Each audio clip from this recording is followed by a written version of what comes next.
आज बालेश्वर जिलार जिला सभापति उमाकांत महापात्री सभापतित्व में जिले में सदस्यता अभियान कर्मशाला सिद्धि कल्याण मंडप में आयोजित हो भारत माता वंदना और सामूहिक वंदे मातरम गान पर अनुष्ठान में कर्मशाला आरंभ होता।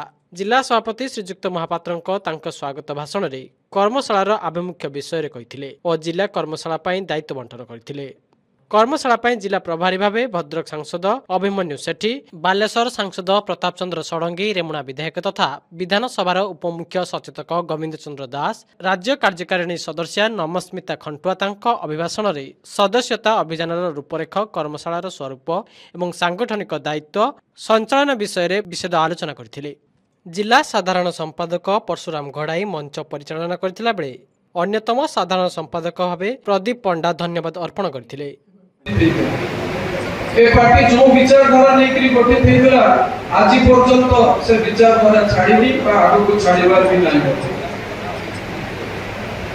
जातीयतावाद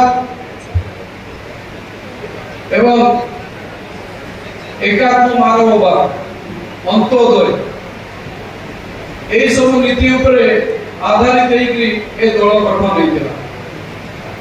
1977 मसीह जनसंघ जनता पार्टी रे विलय है एवं जनता पार्टी सरकार रे शामिल होकर जनता पार्टी सरकार रे शामिल है केंद्र।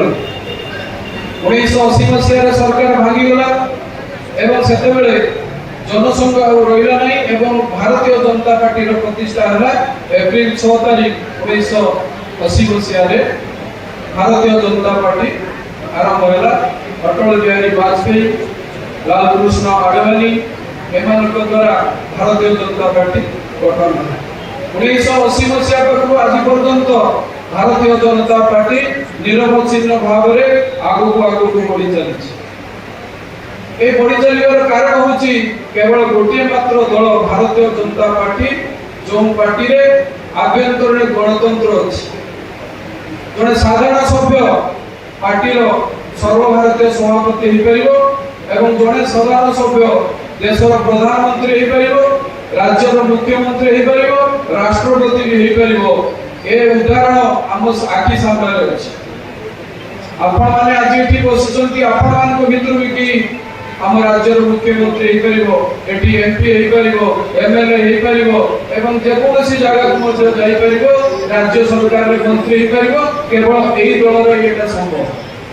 आपण मैंने जानते विजु जनता दल गठन हवा पाखु आज पर्यंत केवल जड़े सभापति अच्छा राज्य में आगक भी रे से मृत्यु पर्यंत सभापति रे हटई पारे ना। किंतु भारतीय जनता पार्टी गोटे पार्टी प्रत्येक 3 वर्ष पार्टी निर्वाचन हुए एवं सभापति बदलती मैक्सिमम 2 टर्म छड़ा 3टा टर्म के सभापति रही पारे। यहाँ यही दल केवल अच्छे।